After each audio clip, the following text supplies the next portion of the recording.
ناکامی اور شکست ہوئی ہے، اور اس میں تو کوئی شک ہی نہیں ہے کہ اتنا اسلحہ 85 ارب کا اسلحہ تو پیچھے چھوڑ کے ہی بھاگے ہیں، اور یہ بھی جو واضح ہے کہ وہ بھاگے ہیں، مطلب ہے کہ وہ یہ نہیں ہے کہ وہ ان کو نکالا کسی اور صورت گیا ہے، یا وہ یہ کہا جائے کہ ان کو اس طرح پھنس گئے تھے۔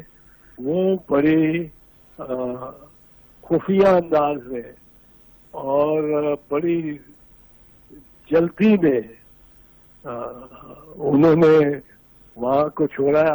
اب کہتے ہیں انخلا ہوا ہے اور ہم نے افغانستان کو ابینڈن نہیں کرنا، اکیلے نہیں چھوڑنا، اور میرا خیال ہے طالبان نے ایک بہت ہی عجیب قسم کی، جو امیجن بھی نہیں کی جا سکتی تھی، جیسی شکست تو طالبان نے دی ہے ان کو۔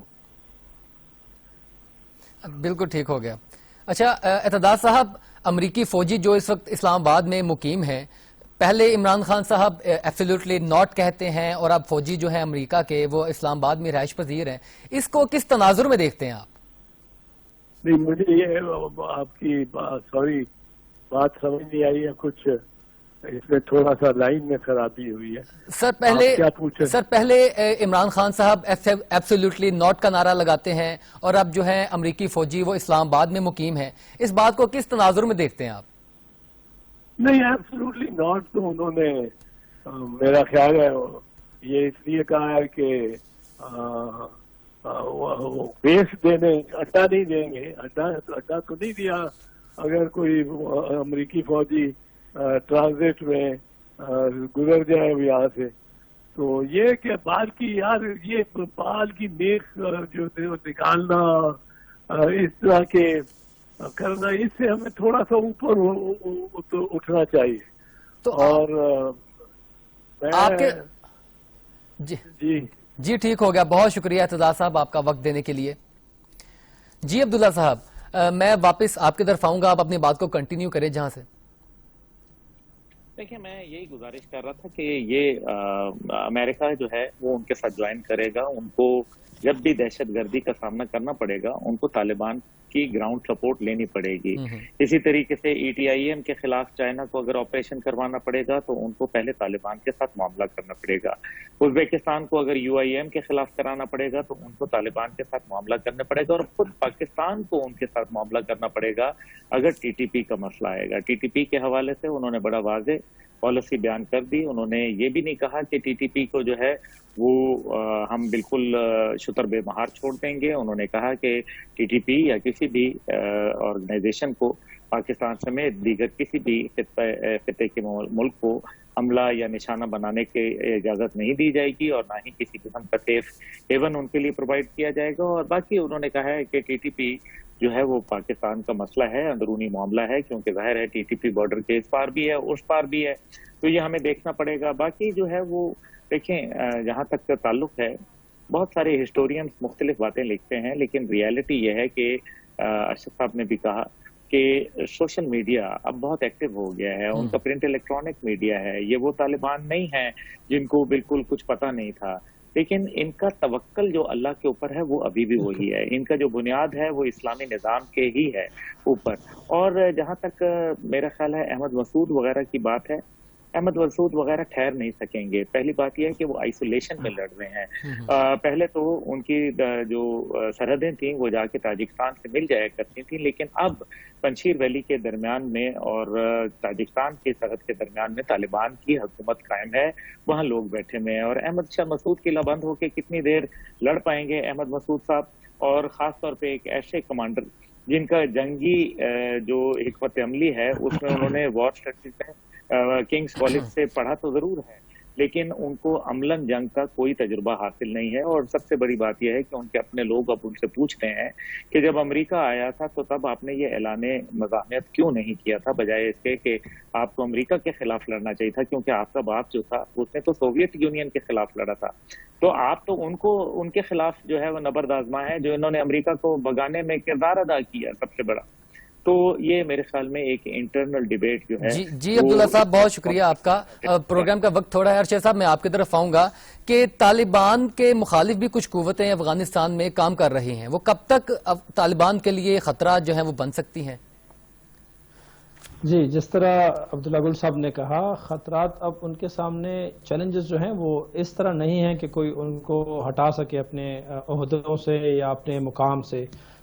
طالبان میں ایک یہ ابھی جو کرنٹ چل رہا ہے اس میں بڑی خصوصی باتیں دو ہیں.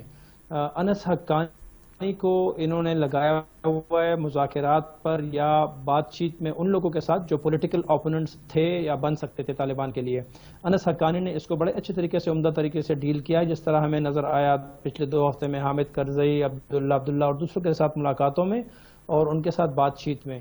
تو ایک تو پولیٹیکل جو بھی اوپوننٹس تھے اب ان کی اتنی اہمیت اور حیثیت نہیں رہی. جو لوگ پولیٹیکل کے ساتھ ملٹری اوپوننٹس بھی تھے, جس طرح ذکر ہوا احمد مسعود کا اور امن اللہ صالح کا, تو یہ لوگ واقعی اب بند ہیں وہاں پر اور گر چکے ہیں. یہ پولیٹیکل طالبان نے ان کو ایک موقع دیا, خاص کر احمد مسعود. یہ کہیں نہ کہیں موجود تو ہیں, یہ چھوٹی موٹی کارروائیاں تو کرتے رہیں گے وہاں پر. جی, جہاں پر یہ ہے وہاں سے یہ نکلیں گے تو